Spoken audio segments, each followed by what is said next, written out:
হরে কৃষ্ণ। 2025 10ই জানুয়ারি শুক্রবার, পৌষ মাসের শুক্লপক্ষের একাদশী, পুত্রদা একাদশী। তো একাদশীর ব্রত খুব নিষ্ঠা সহকারে আমাদের পালন করা উচিত, কারণ একাদশীর ব্রত পালনের ফলে আমাদের কোটি কোটি পাপ ধুয়ে যায়।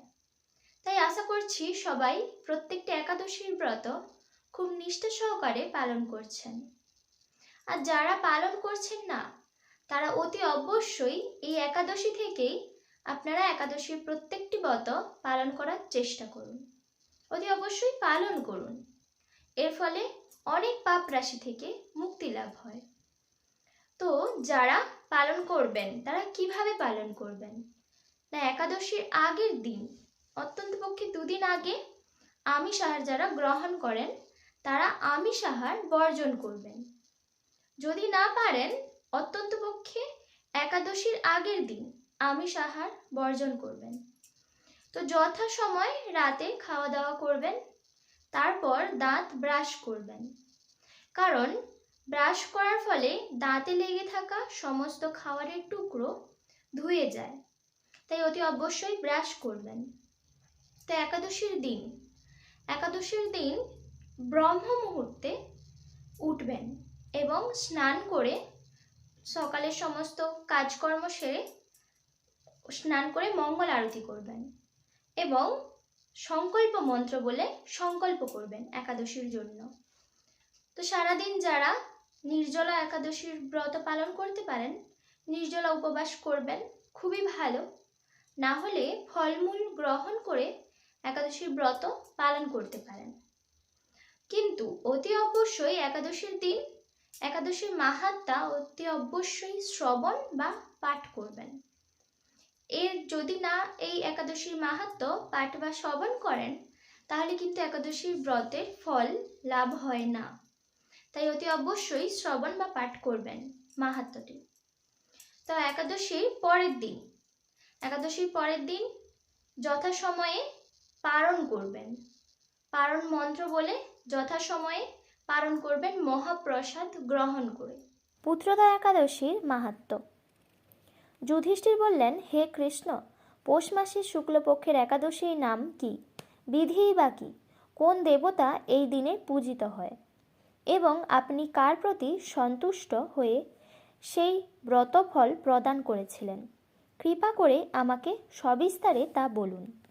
শ্রীকৃষ্ণ বললেন, হে মহারাজ, এই একাদশী পুত্রদা নামে প্রসিদ্ধ। সর্বপাপ বিনাশিনী ও কামদা এই একাদশীর অধিষ্ঠাত্রী দেবতা হলেন সিদ্ধিদাতা নারায়ণ। ত্রিলোকে এর মতো শ্রেষ্ঠ ব্রত নেই। এই ব্রতকারীকে নারায়ণ বিদ্বান ও যশস্বী করে তোলেন। এখন আমার কাছে ব্রতের মাহাত্ম্য শ্রবণ করুন। ভদ্রাবতীপুরীতে সুকেতুমান নামে এক রাজা ছিলেন।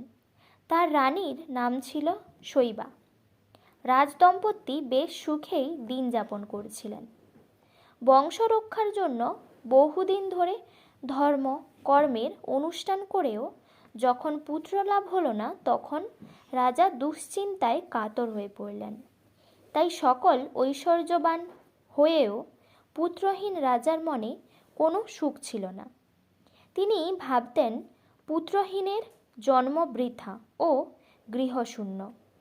পিতৃদেব মনুষ্যলোকের কাছে যে ঋণ শাস্ত্রে উল্লেখ আছে, তা পুত্র বিনা পরিশোধ হয় না।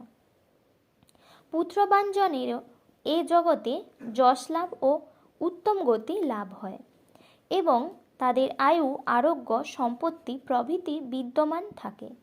নানা দুশ্চিন্তাগ্রস্ত রাজা আত্মহত্যা করবেন বলে স্থির করলেন, কিন্তু পরে বিচার করে দেখলেন আত্মহত্যা মহাপাপ। এর ফলে কেবল দেহের বিনাশ মাত্র হবে, কিন্তু আমার পুত্রহীনতা তো দূর হবে না। তারপর একদিন রাজা নিবিড় বনে গমন করলেন। বন ভ্রমণ করতে করতে দ্বিপ্রহর অতিক্রান্ত হলে রাজা ক্ষুধা তৃষ্ণায় অত্যন্ত কাতর হলেন। এদিক ওদিক জলাদির অনুসন্ধান করতে লাগলেন। তিনি চক্রবাক, রাজহংস এবং নানা রকম মাছে পরিপূর্ণ একটি মনোরম সরোবর দেখতে পেলেন। সরোবরের কাছে মুনিদের একটি আশ্রম ছিল। তিনি সেখানে উপস্থিত হলেন। সরোবর তীরে মুনিগণ বেদ পাঠ করছিলেন। মুনি বৃন্দের শ্রীচরণে তিনি দণ্ডবত প্রণাম করলেন। মুনিগণ রাজাকে বললেন, হে মহারাজ, আমরা আপনার প্রতি প্রসন্ন হয়েছি। আপনার কি প্রার্থনা বলুন। রাজা বললেন, আপনারা কে এবং কি জন্যই বা এখানে সমবেত হয়েছেন। মুনিগণ বললেন, হে মহারাজ, আমরা বিশ্বদেব নামে প্রসিদ্ধ এই সরোবরে স্নান করতে এসেছি। আজ থেকে 5 দিন পরেই মাঘ মাস আরম্ভ হবে। আজ পুত্রদা একাদশী তিথি। পুত্রদান করে বলেই এই একাদশীর নাম পুত্রদা।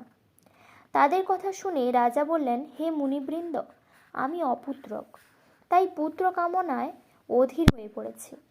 এখন আপনাদের দেখে আমার হৃদয়ে আশার সঞ্চার হয়েছে। এ দুর্ভাগা পুত্রহীনের প্রতি অনুগ্রহ করে একটি পুত্র প্রদান করুন। মুনিগণ বললেন, হে মহারাজ, আজ সেই পুত্রদা একাদশী তিথি, তাই এখনই আপনি এই ব্রত পালন করুন। ভগবান শ্রীকেশবের অনুগ্রহে অবশ্যই আপনার পুত্র লাভ হবে। মুনিদের কথা শোনার পর যথাবিধানে রাজা কেবল ফলমূলাদি আহার করে সেই ব্রত অনুষ্ঠান করলেন। দ্বাদশীর দিনে উপযুক্ত সময়ে শস্যাদি সহযোগে পালন করলেন। মুনিদের প্রণাম নিবেদন করে নিজ গৃহে ফিরে এলেন।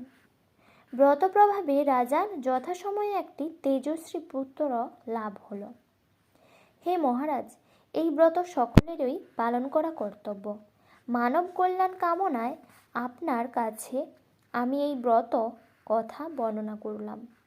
নিষ্ঠা সহকারে যারা এই পুত্রদা একাদশী ব্রত পালন করবে, তারা পুত নামক নরক থেকে পরিত্রাণ লাভ করবে।